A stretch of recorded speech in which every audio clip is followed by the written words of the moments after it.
C'est une année qui avait commencé pour le cinéma sous les meilleurs auspices avec 1917, un film de guerre choc réalisé par le réalisateur de plusieurs James Bond, Sam Mendes.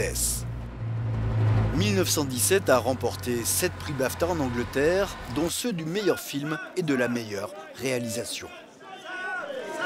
Mais aux Oscars, c'est un Sud-Coréen inconnu du grand public, Bong Joon-ho, qui remporte à la surprise générale l'Oscar du meilleur film et 3 autres Oscars pour Parasite. Historique.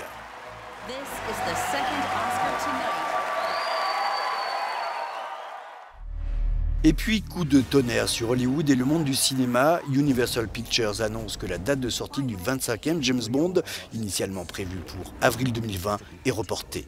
Sortir peut attendre. Le film est annoncé pour le printemps 2021, si rien ne change.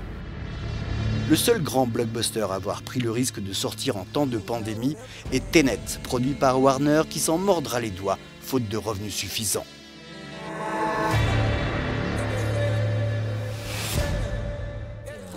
À la fin de l'été, entre 2 confinements, le film du réalisateur danois de Festen, Thomas Vinterberg, a apporté au public un peu d'euphorie avec Drunk.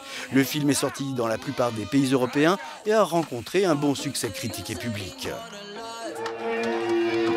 En octobre, le réalisateur a confié à Euronews sa satisfaction. Il y a une grande envie d'aller au cinéma. Les gens affluent dans les salles et ça marche. Le nombre de cas de coronavirus diminue.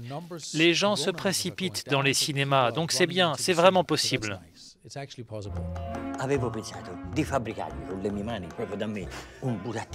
D'autres films ne sont pas passés par la case cinéma, comme Pinocchio de Matteo Garrone, qui n'est sorti qu'en Italie, puis directement en VOD ou sur plateforme dans le reste de l'Europe.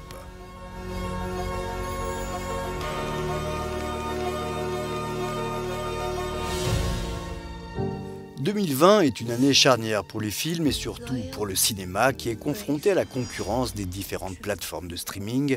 Disney, par exemple, n'a pas hésité à sortir son dernier Mulan seulement sur Disney+, conservant néanmoins une sortie en Chine, le nouvel Eldorado des salles de cinéma. Sa filiale Pixar a fait de même avec Soul, qui ne sortira pas sur grand écran, mais sera disponible sur plateforme pour Noël. Les temps changent.